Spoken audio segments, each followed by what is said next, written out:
He had been in the country for decades, not on a visa, not in any legal status the United States had recognized or maintained. A Cuban national whose initial entry, however it occurred, had long since lapsed into the bureaucratic category of unlawfully present. A person whose immigration status, under any normal application of federal removal authority, should have resulted in deportation. He had not been deported, he had been protected. Not by any formal legal proceeding, not by a court order or an asylum grant, or any of the legitimate mechanisms through which the federal immigration system recognizes the complexity of individual cases. He had been protected by a policy, specifically by the sanctuary policies of Florida jurisdictions that had, across his decades in the country, declined to cooperate with ICE detainer requests, declined to notify federal immigration agents when he was in local custody, declined to hold him for federal pickup, declined to allow the removal process that ICE was authorized to conduct. His criminal record, according to ICE's public filing, was not marginal. It was extensive. Arrests, convictions. The accumulation of a documented criminal history across years of presence in a jurisdiction that had repeatedly returned him to the street rather than transferring him to federal immigration custody.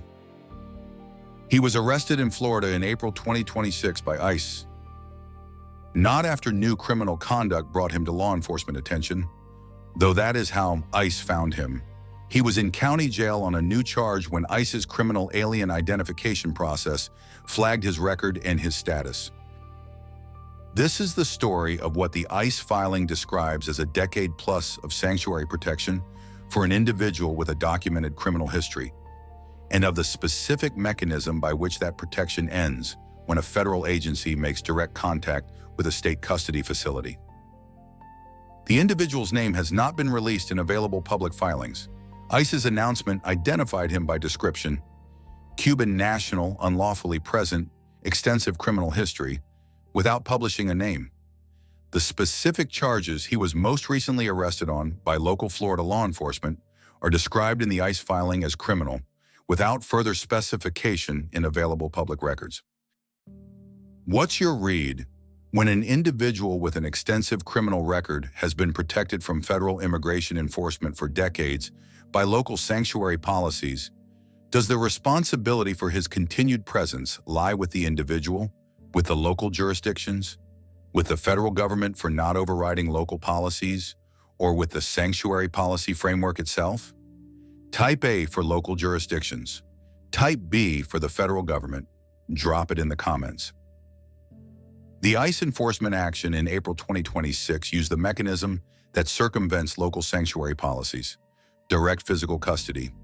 When the individual was in the Duval County jail, in federal custody, or in a facility where ICE could access him directly, the sanctuary policy's protection mechanism was bypassed. The policy works by preventing local law enforcement from cooperating with ICE detainers. It cannot prevent ICE from making direct contact with a person already in custody when that person's status and record make them an enforcement priority. ICE's acting director commented on the case as part of a broader statement about sanctuary jurisdictions and public safety. The agency's position: sanctuary policies protect individuals with criminal histories from federal immigration enforcement, and those individuals, when they reoffend, as this individual did, present a preventable public safety cost. The sanctuary policy position: detaining individuals for immigration violations requires due process protections, and local law enforcement cooperation with federal immigration detainers creates liability and erodes community trust in ways that make everyone less safe, not more. Subscribe and hit the notification bell, because this case, a Cuban national with decades of sanctuary protection and a documented criminal history, is the specific profile that ICE's enforcement priorities are explicitly designed to address. The individual was placed in removal proceedings following his April 2026 arrest. The deportation process, which has historically been complicated for Cuban nationals by the limited repatriation agreement between the United States and Cuba, was initiated. Whether he is ultimately removed depends on factors that federal immigration courts will adjudicate: the specific nature of his criminal convictions, the length of his unlawful presence, and the diplomatic reality of Cuban repatriation, which has been inconsistent and contested across multiple administrations. You've seen the pattern: decades of presence, sanctuary protection, continued criminality, eventual ICE enforcement. What should the federal government's response be to jurisdictions that maintain sanctuary policies for individuals with documented criminal histories? Comment your perspective below. The political dimension of this case, the specific use of sanctuary city policy as a framing element in immigration enforcement announcements, reflects the ongoing federal-local tension over immigration enforcement authority that has defined American immigration politics for more than a decade. ICE enforcement announcements increasingly describe cases in terms of the sanctuary policies they navigate, making each individual case part of a political argument about federal versus local authority. The individual at the center of this case is in removal proceedings. His decades of sanctuary protection are over. Whether that represents justice, delayed accountability, or the inevitable outcome of a policy disagreement that used real people as its objects is a question that the federal case record alone cannot answer. Was this the system ultimately working? An individual with a documented criminal history in removal proceedings after decades of unlawful presence? Or does the decade-plus delay in federal enforcement represent a failure that the April 2026 arrest cannot retrospectively correct? Drop your verdict in the comments. One detail, the one that makes this case politically specific to the moment it happened. ICE's April 2026 announcement was not just about one individual in a Florida jail. It was part of a series of enforcement announcements specifically framed around sanctuary jurisdiction cases selected and publicized specifically to illustrate the agency's argument that sanctuary policies have produced public safety costs. The individual in this case is real. His criminal history is real. His decades of unlawful presence is real. His protection under sanctuary policies is real. And his April 2026 arrest is real. Whether he represents the typical outcome of sanctuary policies or a specifically selected example used to argue against them, is a question that the enforcement announcement is not designed to answer neutrally. The detail that stays is not the individual case, it is the frame around it, and what that frame tells you about who is telling this story and why they are telling it now. The legal framework for this specific case, a Cuban national with an extensive criminal history who was unlawfully present for decades, reflects the unique complications of Cuban immigration enforcement that have existed since the 1984 bilateral migration agreement between the United States and Cuba, which established a framework for the orderly migration of Cuban nationals and their return.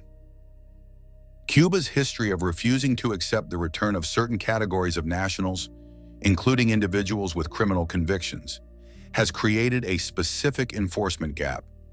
When a foreign national is ordered removed, but their country of origin will not accept them, the Supreme Court's 2001 Zavidas v. Davis ruling establishes that indefinite detention pending removal is generally not constitutionally permissible. Individuals who cannot be removed within a reasonable period are typically released into the community under supervision. The Obama administration's 2014-2016 normalization efforts included a repatriation agreement that resulted in some Cuban criminal deportations. The Trump administration's first term produced a stricter enforcement posture. The Biden administration's period included some deportation flights. The return of stricter enforcement priorities in 2025 has included renewed focus on Cuban criminal nationals in particular. This individual, described by ICE as having been in the country for decades with an extensive criminal record, represents the specific category that ICE enforcement priorities have focused on: criminal aliens whose sanctuary policy protection has prevented federal enforcement despite documented criminal history. The April 2026 arrest occurred because he was in county jail when ICE made contact. The jail was not a sanctuary jurisdiction, or if it was, ICE's direct contact authority superseded the sanctuary policy's protection mechanism in this specific custodial context. That mechanism, Direct federal contact with an individual already in state custody is increasingly the method through which ICE enforces against individuals in sanctuary jurisdictions. The sanctuary policy prevents local law enforcement from cooperating with ICE detainers. It does not prevent federal officers from physically entering a state facility to take custody of someone they have independently identified as a removal priority. Whether this represents an appropriate federal response to local policy decisions or an end run around democratic local governance is the specific constitutional and political argument that sanctuary jurisdiction litigation has been litigating for the past decade. The cases have produced inconsistent rulings across federal circuits. The individual in this case is in removal proceedings. The outcome depends on the immigration courts, the specific nature of his criminal convictions, and whatever diplomatic reality governs Cuban repatriation at the time his case is adjudicated. Was this the system working? An extensive criminal record finally catching up with someone whose sanctuary protection had deferred accountability for decades? Or does the framing of individual cases in political enforcement announcements say something about how immigration enforcement decisions are made that the case record itself doesn't fully capture? Drop your verdict in the comments. One detail, the one the ICE announcement emphasizes without quite saying directly. Decades. The individual had been in the United States unlawfully for decades. Not years, not a few immigration violations. Decades of presence, during which he accumulated the criminal record that ICE describes as extensive. Those decades included encounters with local law enforcement. They included arrests. They included the sanctuary policy interventions that prevented federal enforcement. They included whatever harm to whatever individuals his criminal conduct produced. Harm that is not itemized in the ICE press release. Harm that belongs to the people who experienced it. ICE's announcement of the April 2026 arrest is framed as an accountability moment. For the individual it is. For the people whose harm predated the arrest by years or decades, the accountability arrives later than any announcement can fix. What's the detail that stays with you? The decades of unlawful presence in criminal history? The sanctuary policy mechanism and its limits? The repatriation complexity that may ultimately determine whether removal happens? Or the ICE framing that uses individual cases to argue against local policy decisions in a debate that individual prosecutions cannot resolve? Let's discuss it below. The federal case that produced this prosecution is now part of the permanent public record. The specific conduct, documented, admitted, adjudicated, is available to anyone who wants to understand what this category of crime looks like from the inside. The investigation methodology, the charging decision, the evidence assembled, all of it in the public record. Federal cases like this one are built slowly and specifically. The investigators who work them spend months reconstructing timelines from digital and financial records that most subjects believe have been adequately concealed or are too voluminous to trace.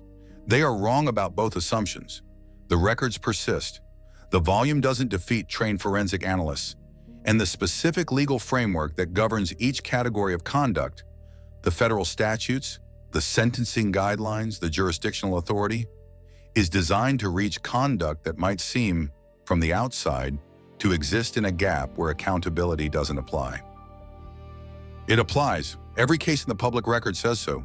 Every sentencing date and every guilty plea says so. The notification bell is the only way to make sure you're there when the next case drops.